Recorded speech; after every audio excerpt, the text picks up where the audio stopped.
स्वागत है आप सभी का हमारे चैनल पर फिर से एक बार एप्लीकेशंस ऑफ डेफिनेट इंटीग्रेशन की सीरीज में आगे बढ़ते हुए आज हम कवर करने वाले हैं गामा फंक्शन पर बेस्ड कुछ न्यूमेरिकल्स। लास्ट वीडियो में हमने कवर किया था गामा फंक्शन का डेफिनेशन और उसकी कुछ इंपॉर्टेंट प्रॉपर्टीज, कुछ इंपॉर्टेंट रिजल्ट्स हमने देखे थे लास्ट वीडियो में। आज हम गामा फंक्शन की डेफिनेशन और उन रिजल्ट्स का यूज करते हुए उन पे बेस्ड न्यूमेरिकल कवर करने वाले हैं। तो लेते हैं first numerical based on gamma function. तो यहाँ हमें क्या करना है, integration 0 to 1 log 1 by y to the power n minus 1 का इंटीग्रेशन करना है। सेकेंड में हम देखें तो integration from 0 to infinity root over x e to the power minus 3 root x dx। और थर्ड में यदि हम देखें तो 0 to 1 y to the power q minus 1 log 1 by y to the power p minus 1 dy। अब इन तीनों numericals की यदि हम बात करें तो तीनों में हम एक चीज देख रहे हैं कि यहाँ जो फर्स्ट इंटीग्रेशन है उसका लिमिट 0 to 1 है, सेकंड का 0 to infinity है, थर्ड का 0 to 1 है। तीनों को हम गामा फंक्शन की डेफिनेशन से ही सॉल्व करने वाले हैं। जो डिफरेंस है गामा फंक्शन की डेफिनेशन यदि हमको क्लियर है तो हम आसानी से लिमिट या वेरिएबल की पावर को कंपेयर करते हुए किसी भी डेफिनेट इंटीग्रेशन को सॉल्व कर सकते हैं। अब चूंकि हम गामा फंक्शन की डेफिनेशन से जानते हैं कि gamma n is equal to integration from t is equal to 0 to infinity e to the power minus t to the power n minus 1 dt से इक्वेशन नंबर फर्स्ट। ये हमारा equation first हुआ जो gamma function का definition है। अब देखो integration 1 को यदि हम देखें तो इंटीग्रेशन 1 में 0 to 1 है, डेफिनेशन जो है वो 0 to infinity लिमिट के लिए बना है। बट हम आगे बढ़े log 1 by y to the power n minus 1 और यहाँ t to the power n minus 1। जब भी हम गामा फंक्शन का यूज करते हुए किसी डेफिनेट इंटीग्रल को सॉल्व करते हैं तो बस दो चीजें ध्यान में रखनी है कि या तो लिमिट जो है वो डेफिनेशन जैसा हो या फिर वेरिएबल का जो पावर है वो n minus 1 हो। दो में से एक भी चीज यदि मिली तो कहीं ना कहीं सब्स्टिट्यूशन हमको कंप्लीट डेफिनेशन की तरफ लेकर चले जाएगा, हम गामा फंक्शन को वहां अप्लाई कर सकते हैं। तो यहाँ हमें देखने को मिल रहा है कि वेरिएबल जो उसकी पावर n minus 1 है, मतलब हम यहाँ ये चीज अप्लाई कर सकते हैं। तो वेरिएबल है हमारा t जिसकी पावर होनी चाहिए n minus 1, यहाँ है log 1 by y जिसकी पावर है n minus 1। तो हम log 1 upon y जो है log 1 upon y को t पुट कर दें और यदि log 1 upon y t put करें तो देखें दोनों तरफ एंटी लॉग ले लें तो 1 upon y is equal to e to the power t, या ये कहें कि y जो है वो e to the power minus of t। अब यदि हम इंटीग्रेशन डिफरेंशिएशन करें तो dy is equal to minus e to the power minus t dt हो जाएगा। लिमिट की बात करें कि क्या कोई लिमिट में चेंजेस आ रहे हैं तो लिमिट जो है यहाँ हमें गिवन है y के लिए, नया वेरिएबल हमारा है t के लिए। देखते हैं लिमिट में क्या फर्क पड़ रहा है। अब लोअर लिमिट y की 0, यदि y को हम 0 ले लें, यदि y को हम 0 ले लें तो 1 upon 0 it will B infinity और log इंफिनिटी तो नॉट डिफाइंड ही होता है इंफिनिटी। तो t जो है वो इंफिनिटी से लेके कहां तक जाएगा, अपर लिमिट है हमारा 1, y की प्लेस पे 1 ले लें तो 1 upon y it will B 1 and log 1 जो है हमारा हो जाएगा 0। तो लिमिट हमारा इंफिनिटी टू 0 की तरफ बढ़ा। तो अब हम क्या देख रहे हैं यहाँ पे, इन तमाम चीजों को यदि डेफिनेट इंटीग्रेशन में सब्स्टिट्यूट करें, इस डेफिनेट इंटीग्रल को सपोज आई एज्यूम करें हम तो ये हो जाएगा आपका t is equal to infinity to 0 log 1 by y जो कि है हमारा t और इसका पावर है n minus 1 और इनटू dy, और dy का जो वैल्यू है वो है minus e to the power minus t into dt। थोड़ा सा और सिंपलीफाई करें, नेगेटिव को बाहर किया जाए, t is equal to infinity to 0 e to the power minus t पहले लिखा, t to the power n minus 1 dt। अब डेफिनेट इंटीग्रेशन का एक प्रॉपर्टी हमें पता है कि यदि इंटीग्रेशन की लिमिट्स a और b है तो उनको हम b से a लिख सकते हैं, बशर्ते कि जो साइन है वो नेगेटिव हो जाए। तो अपर और लोअर लिमिट यदि हम स्वैप करें तो इंटीग्रेशन जो है वो नेगेटिव होता है, तो नेगेटिव नेगेटिव यहाँ हो जाएगा पॉजिटिव। तो t इज इक्वल टू हो जाएगा आपका 0 to infinity e to the power minus t और t to the power n minus 1 dt। अब इस इंटीग्रेशन को यदि हम डेफिनेशन 1 से कंपेयर करें तो t equals to 0 to infinity e to power minus t to the power n minus 1 dt as it is हमको मिला, जो कि किसकी वैल्यू को रिप्रेजेंट करता है, गामा n की। मतलब फर्स्ट इंटीग्रेशन जो है हमको ये मिल रहा है गामा n के इक्वल, जो कि हमारा आंसर होगा। ठीक है। अब इसी प्रकार यदि हम सेकंड क्वेश्चन लें तो सेकंड क्वेश्चन के लिए हम ये देख रहे हैं हमारा जो इंटीग्रेशन है वो कैसा है, 0 to infinity root x e to the power minus 3 root x dx। Gamma function की डेफिनेशन से फिर कंपेयर करें दिए गए डेफिनेट इंटीग्रेशन को, 0 to infinity e to the power minus t e to the power minus 3 root x। हमारे पास क्या होना चाहिए definition, e to the power minus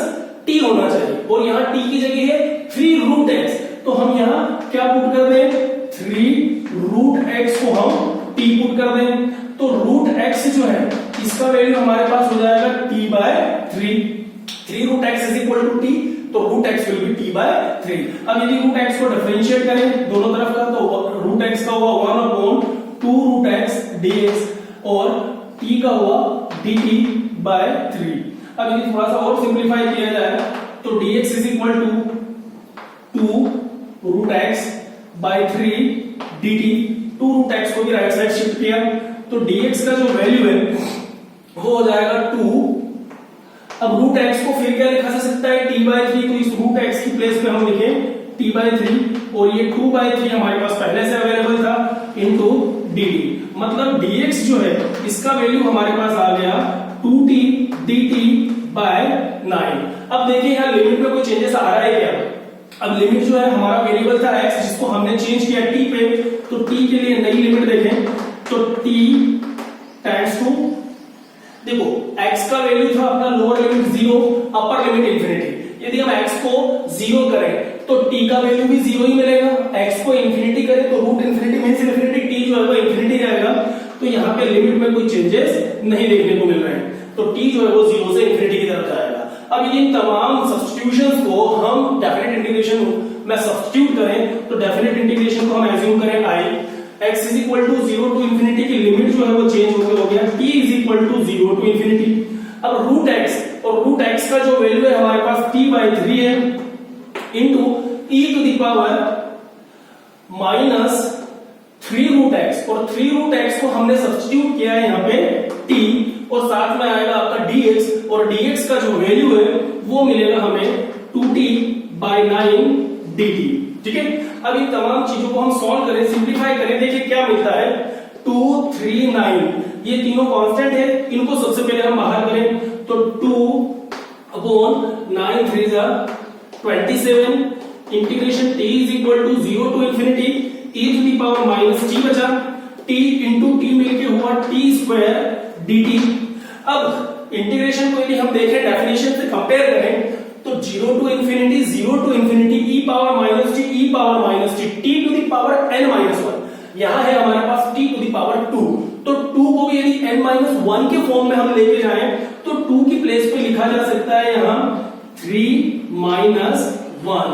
अब यदि हम कंपेयर करें तो n की प्लेस पे हमें वैल्यू मिल रहा है 3 का, और यदि यहां n था तो वैल्यू था गामा n, यहां 3 है तो हमें किसका वैल्यू मिल जाएगा डेफिनेशन 1 से कंपैरिजन में गामा 3 का, और हम जानते हैं कि गामा 3 जो है वो फैक्टोरियल 2 होता है, तो 2 अपॉन 27 इंटू गामा 3 को लिखा जा सकता है फैक्टोरियल 2, जिसको सिंप्लीफाई करें तो हमें मिल जाएगा फैक्टोरियल 2 मतलब 2 और 2 टू द 4 एंड 4 बाय 27, तो ये 4 बाय 27 सेकेंड डेफिनेट इंटीग्रेशन का हमको यहाँ पे वैल्यू देखने को मिल गया। लेते हैं थर्ड क्वेश्चन। तो गामा फंक्शन के डेफिनेशन को यूज करते हुए हमने 0 टू इंफिनिटी लिमिट के एक और डेफिनेट इंटीग्रेशन को यहाँ सॉल्व किया। थर्ड क्वेश्चन में हम देखें integration 0 to 1 y to the power q minus 1 log 1 by y to the power p minus 1 dy।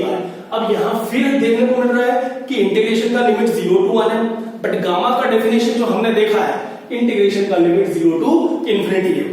तो अब कंपेयर करने के लिए हम आगे बढ़े कि e का पावर है या t का पावर है, या तो e का पावर माइनस t हो या t का पावर n माइनस 1 हो, इनमें से कुछ कंपैरिजन हो रहा है क्या? तो चूंकि वेरिएबल हमारा y में है, y का पावर q माइनस 1, तो यहां होता है t का पावर n माइनस 1, मतलब इनकी प्लेस पे कहीं ना कहीं q हमको देखने को मिल रहा है। कंपैरिजन की तरफ हम बढ़े और log 1 by y to the power p minus 1, तो log 1 by y to the power p minus 1 की तरफ हम बढ़ रहे हैं। कंपेयर करें तो वेरिएबल की पावर कहीं ना कहीं समथिंग माइनस 1 में हमको देखने को मिल रहा है। अब यहाँ पे जो है सब्स्टिट्यूशन करें हम, दिए गए डेफिनेट इंटीग्रेशन को हम आई एज्यूम कर लें और क्या पुट कर सकते हैं स्टैंडर्ड फॉर्म में लाने के लिए log 1 by y to the power p minus 1 में log 1 बाय y को यदि मैं t पुट करूं तो देखिए हमें क्या देखने को मिलेगा, चूंकि यहां पे कहीं भी e का पावर नहीं है, डेफिनेशन में e का पावर आना चाहिए, और फर्स्ट क्वेश्चन देखिए हमने देखा log 1 बाय y को यदि हम t पुट करते हैं तो y कहीं ना कहीं e की पावर में शिफ्ट हो रहा है, तो यही लॉजिक हम यहां पे भी लगा रहे हैं कि e का पावर भी लाएं ताकि डेफिनेशन को हम अप्लाई कर सकें। वेरिएबल का तो पावर हमको देखने को मिल ही रहा है यहाँ पे, बस e शामिल करना है, तो उसके लिए हम ये ले लें। तो log 1 बाय y को हम t पुट करें तो फर्स्ट में हमने देखा as it is substitution y जो है आपका एंटी लॉग लेने पे क्या आ जाएगा e पावर माइनस टी। अब यदि dy का वैल्यू हम यहां से निकालें तो dy का वैल्यू हो जाएगा minus e to the power minus t dt। अब लिमिट की यदि बात करें तो सब्स्टिट्यूशन सेम है, लिमिट भी 0 to 1 दोनों के लिए सेम था, तो कोई चेंज नहीं आएगा। यदि y का वैल्यू 0 लेंगे तो 1/0 इट विल बी इंफिनिटी, तो आपका जो t है वो इंफिनिटी हुआ। और अपर लिमिट की यदि बात करें तो 1 था, 1/y यदि 1/y में y को 1 रखें तो 1/1 मींस 1 और log 1 का जो वैल्यू होता है वो हो जाता है 0। इन तमाम चीजों को दिए गए डेफिनेट इंटीग्रेशन में सब्स्टिट्यूट करें तो सपोज दिया गया इंटीग्रेशन i, ये जो लिमिट था वो y का था जो कि चेंज हो गया t में बदल रहा है। तो t का जो लिमिट है हमारे पास infinity to 0 y to the power q minus 1 और y का वैल्यू हमारे पास है e to the power minus T. तो y की प्लेस पे हम रखें e to the power minus T और इसका जो वैल्यू है वो हो गया q माइनस 1 और इनटू log 1 बाय y जो कि है अपने पास t। तो यहां पे हो गया t to the power p minus 1 और साथ में है dy और dy का जो वैल्यू है हमारे पास e to the power minus t with negative sign और इनटू dt। तो dy की प्लेस पे minus e power minus t dt हमने रखा। अब इस इंटीग्रेशन को थोड़ा सा सिस्टमैटिक करें, देखिए हमें क्या मिलता है। सबसे पहले तो माइनस साइन को बाहर किया जाए, t is equal to infinity to 0 e to the power minus t और माइनस t की पावर q माइनस 1 मतलब minus t times of q minus 1 और e to the power minus t एक और हमारे पास अवेलेबल है then t to the power p minus 1 dt। अब डेफिनेट इंटीग्रेशन का हम फिर से प्रॉपर्टी लगाएं कि इंफिनिटी टू 0 था विद नेगेटिव तो it will be positive 0 to infinity. Property of definite integrate हमने लिमिट्स को स्विच कर लिया तो ये हो जाएगा positive t is equal to 0 to infinity. अब e to the power minus t है, यहां पे भी e to the power minus t times of q minus 1 है, बेस सेम है, पावर्स ऐड होंगी। तो यदि हम माइनस t को कॉमन ले लें तो अंदर क्या बच जाएगा q माइनस 1 और यहाँ पे माइनस के साथ कॉमन लिया है तो प्लस 1 तो ये हुआ q माइनस 1 प्लस 1 और t to the power p minus 1 dt। थोड़ा सा और सिस्टमेटिक किया जाए तो t is equal to 0 to infinity e to the power minus t times of q minus 1 plus 1 it will be minus tq into t to the power p minus 1 dt।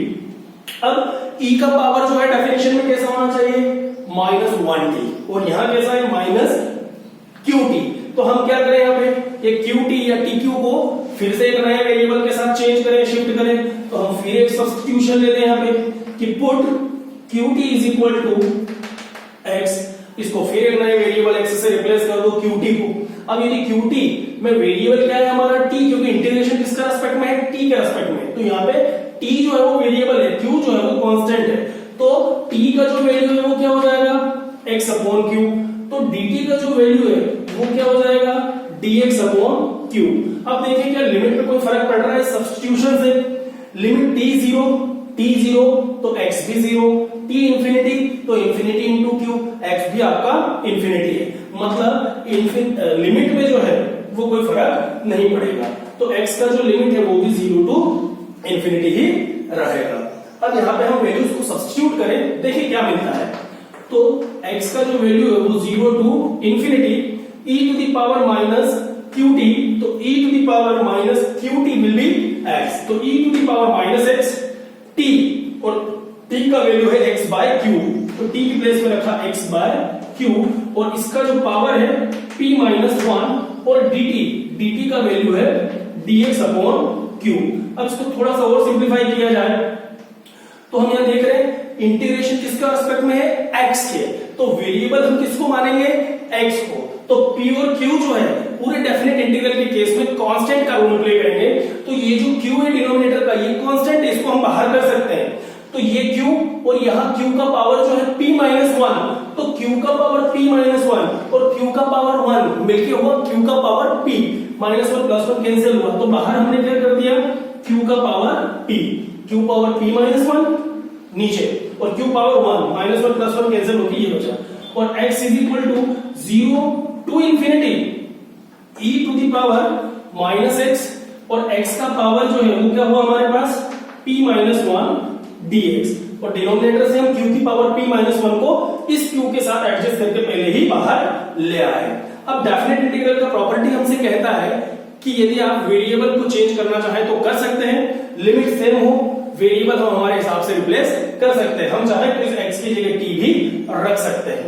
तो देखिए यदि हम x को फिर t से replace करें तो 1 upon q to the power p into integral t is equal to 0 to infinity e to the power minus t to the power p minus 1 dt by the property of definite integral हम इस प्रकार से लिख सकते हैं। अब definition 1 की तरफ हम फिर चले, 0 to infinity e power minus t power n minus 1 dt।